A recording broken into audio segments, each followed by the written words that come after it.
Olá pessoas, temos notícias na NFL, finalmente nesse mês de julho um tanto quanto parado, mas a gente sabia que tem algumas novelas em andamento, Tua Tagovailoa, Dak Prescott e essa aqui por exemplo, né? O Tua e o Dak potencialmente um novo contrato e o Brandon Aiyuk um novo contrato ou ser trocado. A informação é que ele pediu para ser trocado, né? Ele oficialmente pediu para ser trocado com o São Francisco. Via Mike Garofalo, que foi o primeiro a reportar ontem, abre aspas, fonte, 2 pontos. Quando o negócio começa com fonte, 2 pontos, é que vem bomba por aí. 49ers, o All-Pro Brandon Aiyuk dos 49ers oficialmente requisitou troca após uma intertemporada de tentativas não bem sucedidas para chegar a uma extensão. A parte de uma reunião recente, os Niners não estiveram dispostos a engajar a negociação desde maio. Então Aiyuk respeitosamente pediu para sair. Imagina o Capitão Nascimento gritando, pede para sair, respeitosamente eu peço, senhor. Seguinte, eu poderia ter gravado esse vídeo ontem. Eu não gravei esse vídeo ontem porque eu estava esperando o outro lado da história, né? A gente está sem pauta, etc. E ia dar mais views se eu postasse ontem, à tarde, quando aconteceu. Mas eu queria esperar para ver se a gente teria alguma notícia de São Francisco. E temos. O Adam Schefter reportou que São Francisco já recebeu ligações de outros times potencialmente interessados e que esses outros times receberam um não de São Francisco. São Francisco não quer trocar o Brandon Aiyuk, que vale lembrar tem contrato pelo menos por esta temporada com os 49ers. Então vamos em partes esse vídeo. Eu peço que você fique comigo até o final porque ele tem algumas partes. Primeiro de tudo, qual é a raiz do problema? A raiz do problema é um desencontro entre quanto o Brandon Aiyuk acha que vale e quanto o San Francisco 49ers acha que ele vale. Ele acha que ele vale muito mais do que o que o São Francisco está disposto a pagar, né? Vale lembrar o que o Garofalo reportou, desde maio não existe um engajamento por parte de São Francisco em uma proposta que, né, o Brandon Aiyuk esteja disposto. E aí, para saber quanto ele vale, a gente tem que medir e estabelecer um espectro. Qual é o maior contrato hoje de um wide receiver? É o do Justin Jefferson. E aí vale uma observação muito importante. Quarterback, se você está acima da média, ou seja, acima da linha Geno Smith, e você está como próximo da fila para renovar, você vai ser um contrato top 5, top 3, ou potencialmente até o maior contrato da liga. Se você é wide receiver, se você é running back, não é bem por aí. Às vezes é o caso, mas na maior parte dos casos, não. Jalen Waddle renovou depois do Justin Jefferson, certo? Vamos imaginar que o Justin Jefferson é o Mahomes, é o melhor wide receiver da liga, tá? E aí chegou a vez do Jalen Waddle. Vários quarterbacks renovaram acima da média do Mahomes, mas ninguém renovou acima da média do Justin Jefferson, que é de 35 milhões, certo? E aí vamos descer um pouco a escadinha aqui. Qual que é o espectro que eu acho plausível para o Brandon Aiyuk?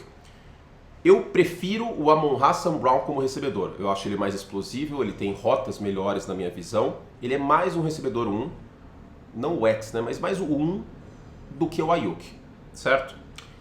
O Amon-Ra tem média de 30 milhões e não é tanto dinheiro garantido no contrato do Amon-Ra. Vamos dar uma pitadinha de inflação aí do salary cap, inflação entre aspas, tá? Porque não é inflação, mas vamos supor que seja 32, atualizando o contrato do Amon-Ra como se ele tivesse renovado para a próxima temporada, né? Considerando o teto das próximas 2 temporadas. Renovou faz pouco tempo, aliás. Mas vamos dar uma açucarada nisso, 32. Então vamos supor que é 32. Qual que é o piso aqui? O piso é o Michael Pittman, que é 23 milhões. O Aiyuk está entre 25 e 32. O problema é que provavelmente ele deve estar pedindo 32, 33, 35, 34. Ele não vale isso. Porque ele não é melhor que o Amon-Ra, ele não é melhor que o A.J. Brown, entende? E aí o wide receiver é diferente de quarterback. Talvez ele esteja na cabeça que ele é quarterback nesse aspecto. E vale lembrar que muitas vezes, não todos, mas muitas vezes wide receivers têm essa postura um tanto quanto não samurai, vamos dizer assim. Eu estou estudando bastante a cultura samurai, a cultura japonesa feudal, e tem vários valores muito importantes, né? O Bushido. E ele não é muito do coletivo nesse aspecto. Ele está pensando nele e eu não vou julgar, mas eu acho que ele está se supervalorizando. E São Francisco está batendo o pé, né? Como a gente já disse, São Francisco não está dando uma proposta megalomaníaca para ele e também não está querendo trocá-lo neste momento. Vale lembrar que os 49ers têm que renovar com o Brock Purdy em breve. Então, o Brock Purdy é mais importante que o Aiyuk, até porque o Brock Purdy é quarterback. E um quarterback top 10, diga-se. mas aguardem que vai ter esse vídeo em breve, né? A NFL não considerou o Brock Purdy um quarterback top 10 na lista que foi feita recentemente na ESPN americana. E aí a gente tem aqui o Jalen Waddle a 28, certo? Eu prefiro o Jalen Waddle ao Brandon Ayuk. Talvez você, torcedor de São Francisco, prefira o Ayuk, não tem problema nenhum. Eu prefiro o Jalen Waddle, um jogador mais rápido, mais dinâmico, eu prefiro ele. Fica difícil o Ayuk receber mais de 28 milhões de média. Eu acho, pelo menos. Eu não pagaria, estourando pagaria 28,5. Estourando. Eu não pagaria mais de 30 milhões do Brandon Ayuk, honestamente. Agora o segundo ponto do vídeo.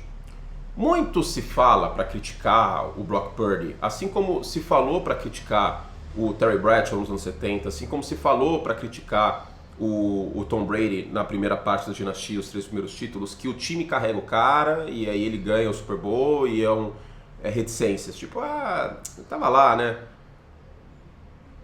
A gente tem que olhar cada caso a um caso. Agora eu vou usar meu diploma e vou ser bacharel. Como diria um bom bacharel, depende. O time Garoppolo foi carregado, o Brock Purdy não foi carregado para o Super Bowl. E aí muito se usa esse argumento, mas se esquece que esse argumento também pode ser válido para outras posições. É mais do que óbvio, Christian McCaffrey é o running back mais talentoso da liga, mas em Carolina ele não produzia, em São Francisco ele produziu. É mais do que óbvio que o sistema e o time de São Francisco, e o nosso glorioso Kaká não o jogador, Kyle Shanahan, eles potencializam os jogadores, os stats e tudo mais. É óbvio.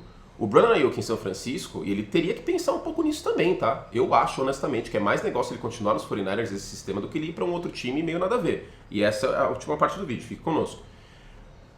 Então, será que o Brandon Ayuk não tem umas estatísticas um pouco infladas por esse sistema de São Francisco? Por que esse argumento vale quando querem criticar o Brock Purdy e não vale para o resto do time? Já pararam para pensar nisso? Por que não vale para o resto do time? Isso tem que ser pesado na valoração do Brandon Ayuk. Pois bem, o Brandon Ayuk teve 1.300 jardas nessa última temporada e 7 touchdowns. Eu tenho minhas dúvidas de que em outros times, no time da média da liga, ele teria mais de 1.000 jardas. Eu tenho minhas dúvidas, honestamente. Porque, como eu falei, ele não é o Justin Jefferson, ele não é o Tyreek Hill. Só que, pelo que eu percebo, ele está achando que ele é o Tyreek Hill e que ele é o Justin Jefferson em termos de produção e tudo mais. Porque, realmente, 1.300 jardas é um belíssimo número. 7 touchdowns para um wide receiver com tantas bocas para alimentar nesse ataque, McCaffrey, Deebo Samuel, Kittle, ele mesmo, enfim, de fato, né? E aí isso talvez inflacione um pouco a própria valoração dele. Pois bem, quanto vale, sem rodeios, quanto vale o Brandon Ayuk? No máximo, para mim, 29 milhões de dólares, 28,5, 29. É isso o que eu pagaria. Se ele quiser mais, lamento. São Francisco, John Lynch e Kyle Shanahan estão sendo mão pesada nesse aspecto. E agora, a parte final do vídeo. Eu já fiz esse vídeo antevendo que essa bomba ia começar a explodir, porque a postura do Brandon Ayuk estava sendo bastante de diva. Vamos falar a verdade. Então eu já previa que eventualmente ia acontecer isso, que ele ia usar essa cartada do pedido para ser trocado. E aí eu fiz esse vídeo para os membros. Lá eu listei alguns times e aqui eu vou falar novamente sobre eles, tá? E eu vou acrescentar alguns. Primeiro, Pittsburgh Steelers. Os Steelers têm o George Pickens, mas não tem uma segunda opção maravilhosa e eles não estão pagando caro para quarterback. Então eles têm esse espaço, potencialmente podem ter um quarterback calouro no futuro próximo e aí daria para equilibrar as coisas, como o Minnesota fez, né? Com o Justin Jefferson e um quarterback calouro no J.J. McCarthy. E seria interessante ter um cara como o Brandon Ayuk para descobrir quem é o Russell Wilson neste momento da carreira dele ou quem é o Justin Fields pelo resto da carreira, né? Os dois têm contrato só para este ano. Outra opção que me surgiu à mente é o Buffalo Bills, depois de ter trocado o Stephon Diggs. O Buffalo Bills, hoje, não tem nenhum wide receiver do calibre do Brandon Ayuk. E ter o Brandon Ayuk com o Josh Allen seria um reforço bem interessante para um time que ficou mais fragilizado na posição. Não sei se o Buffalo estaria disposto a trocar questão de teto e tudo mais. Tem outras questões, a defesa teve uma reestruturação, então não sei até onde vai esse ponto. Agora, um time que eu acho muito quente para isso é o New York Jets. Não só para o Brandon Ayuk, mas potencialmente para o Davante Adams mais para frente, tá? O New York Jets hoje não tem segunda opção de wide receiver. Tem o bom Garrett Wilson, o excelente Garrett Wilson, né, correndo rotas e tudo mais. Não é o wide receiver top 5 da liga, mas é um bom wide receiver. E a segunda opção, em tese, é o Mike Williams, que é um cara que machuca muito. Então, considerando que o time está meio que no potencial all-in, no potencial último ano do Aaron Rodgers, não sei, né, eu acho que pode ser uma possibilidade aí. Na sequência, outro time que eu acho que vale a pena mencionar é o New England Patriots. Eu não sei até que ponto, nesse momento da reestruturação, os Patriots querem gastar dinheiro nesse ponto com um wide receiver, mas os Patriots têm um quarterback calouro e podem se permitir gastar essa grana com o wide receiver, né? Então, na evolução do Drake May, seria interessante. Mas será que eles chegariam a um contrato com o Brandon Ayuk? Será que ele gostaria de ficar em New England, que é um time cujo ataque é terra arrasada nos últimos anos? Então, talvez não dê samba nesse aspecto. E aí, muitos de vocês mencionaram dois times aqui que eu vou colocar, tá? Nos comentários do último vídeo. O Los Angeles Chargers, porque talvez o pior corpo de recebedores hoje da NFL é o do Los Angeles Chargers, ou um dos piores. E aí a gente tem o Justin Jefferson, por mais que o time queira correr mais com a bola com o Greg Roman de coordenador ofensivo, eu acho que não dá para descartar, mas tem isso, né? Me parece que o time vai querer focar em jogo terrestre. E o Indianapolis Colts, mas os Colts acabaram de pagar o Michael Pittman, né? Então não sei até que ponto os Colts também gastariam capital de draft e também gastariam dinheiro para renovar com o Ayuk em potencial. Mas vale lembrar que recentemente esses dois times engajaram a negociação pelo DeForest Buckner, né? O Buckner foi trocado de São Francisco para Indianapolis.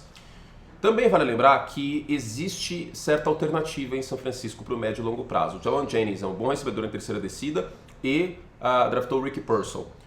O Ricky Pearsall é um encaixe muito interessante para o sistema de São Francisco do Kyle Shanahan. Eu acho que ele tem tudo para dar muito certo nesse sistema, como ele não daria em outros, né? Usando em rotas curtas, talvez jogando no primeiro momento no slot e tudo mais. Então, isso permite que os 49ers tenham barganha de bater o pé e falar, ó, não vamos trocar, sinto muito, joga aí e vamos ver o que vai acontecer. E aí, na pior das hipóteses, pior dos casos, o Ayuk sai e São Francisco recebe uma escolha no final da terceira rodada, uma escolha compensatória, tá? Mas esse é o panorama, não quer dizer que o Ayuk seja trocado necessariamente, a gente tem que pensar alguns times em potencial aí e tal, mas não acho que a gente está nesse ponto já, é só uma questão de ilustrar para quais times ele poderia ir e o valor dele, que é muito importante. Agora vamos ver como essa novela se desenrola. Mas pode falar, tá uma novela assim, não tá uma novela Rei do Gado, Próxima Vítima. É uma novela meio novela do Miguel Falabella aí, né? Todo respeito ao Miguel Falabella, grande artista, escritor, mas as novelas do Falabella não eram tão boas. Não acho que é uma novela tão interessante assim, mas vamos ver o que acontece. E esse é o panorama da situação. E aí, se você é São Francisco, você troca o Ayuk ou paga 30 milhões nele? Coloca aí nos comentários. Fizemos todo o estrago que podíamos, que você tenha um ótimo resto de dia. Tchau.